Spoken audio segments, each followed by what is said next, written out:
नमस्कार दोस्तों, आज के हमारे इस वीडियो में हम आपके लिए योगिनी एकादशी की व्रत कथा लेकर आए हैं। एक समय भगवान श्री कृष्ण और महाराज युधिष्ठिर के बीच एक अत्यंत महत्वपूर्ण संवाद हो रहा था। महाराज युधिष्ठिर ने भगवान श्री कृष्ण से पूछा, हे मधुसूदन, आपने मुझे ज्येष्ठ मास के शुक्ल पक्ष में आने वाली निर्जला एकादशी के विषय में बताया है। अब मैं आषाढ़ मास के कृष्ण पक्ष में आने वाली एकादशी के विषय में जानना चाहता हूँ। भगवान श्री कृष्ण ने उत्तर दिया, हे राजन, आषाढ़ मास के कृष्ण पक्ष में आने वाली एकादशी का नाम योगिनी एकादशी है। यह एकादशी बड़े से बड़े पापों को भी नष्ट करने की क्षमता रखती है। योगिनी एकादशी की व्रत कथा के अनुसार अलकापुरी के राजा कुबेर देवताओं के कोषाध्यक्ष थे। वह भोलेनाथ के परम भक्त थे। उनके नगर में हेमामाली नाम का एक सेवक रहता था, जो प्रतिदिन मानसरोवर से एक विशेष पुष्प लेकर आता और उसे भोलेनाथ की पूजा हेतु कुबेर को प्रदान करता था। हेमामाली निष्ठा पूर्वक अपने स्वामी की सेवा करता था। कुबेर भी उससे बहुत प्रसन्न रहते थे। इसी सेवक हेमामाली की पत्नी बहुत सुंदर थी, जिसका नाम विशालाक्षी था। हेमामाली अपनी पत्नी के प्रति बहुत आसक्त था। एक दिन वह प्रातः मानसरोवर से पुष्प लेकर आया, लेकिन सीधा अपने स्वामी कुबेर के पास जाने के बदले वो अपनी पत्नी के पास पहुंचा और पत्नी के साथ आनंद प्रमोद करते हुए उसे समय का ध्यान नहीं रहा।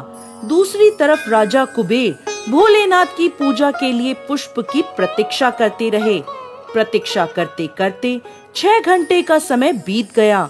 बिना पुष्प पूजा न होने के कारण कुबेर क्रोधित हो गए और उसी क्षण उन्होंने सिपाहियों को हेमामाली का पता लगाने भेजा। हेमामाली के घर जाकर सिपाहियों ने देखा कि वो अपनी पत्नी के साथ रमण कर रहा है। सिपाहियों ने यह सूचना तुरंत जाकर राजा कुबेर को दी। फिर क्या था, राजा कुबेर के धैर्य के सारे बांध टूट गए। दूसरी तरफ जब हेमामाली को समय का भान हुआ तो अपनी भूल का प्रायश्चित करने के लिए वो राजा कुबेर के पास पहुंच गया। वो भय से कांप रहा था। हाथ जोड़कर कुबेर के समक्ष वो खड़ा हो गया और क्षमा याचना करने लगा।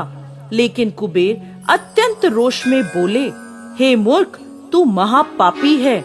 अपनी पत्नी के प्रति आसक्ति के कारण आज तुमने मेरे आराध्य देव भोलेनाथ के प्रति अपराध किया है।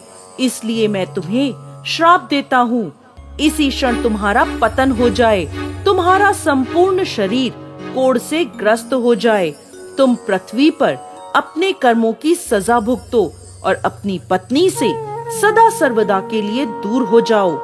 कुबेर के श्राप से उसी क्षण हेमामाली का पतन हो गया। वो कोढ़ से ग्रस्त होकर जर्जर शरीर के साथ पृथ्वी पर आ गिरा। भूख प्यास से परेशान, अपने शरीर की पीड़ा से पीड़ित वो जंगलों में भटकने लगा।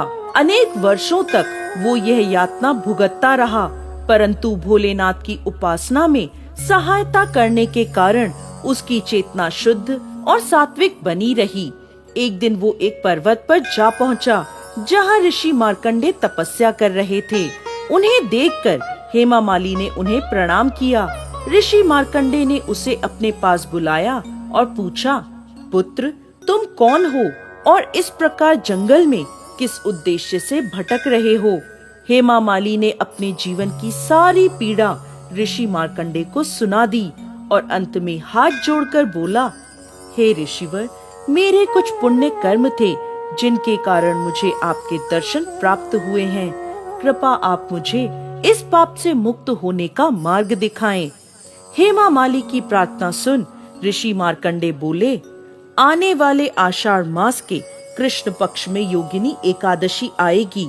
तुम्हें इस एकादशी का श्रद्धा पूर्वक पालन करना है, जिसके प्रभाव से तुम सभी पापों से मुक्त हो जाओगे। हेमामाली ने योगिनी एकादशी के पालन का संकल्प लिया और वहां से चला गया। आषाढ़ मास में उसने योगिनी एकादशी का श्रद्धा और नियम पूर्वक पालन किया।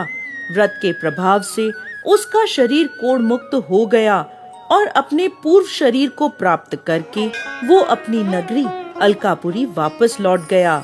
आगे भगवान श्री कृष्ण कहते हैं, हे धर्मराज युधिष्ठिर, जो व्यक्ति योगिनी एकादशी के व्रत का पालन करता है उसे 88,000 ब्राह्मणों को भोजन कराने का पुण्य फल प्राप्त होता है। वो हर प्रकार के पापों से मुक्त हो जाता है और अंत में आध्यात्मिक लोक को प्राप्त करता है। जय श्री हरि विष्णु।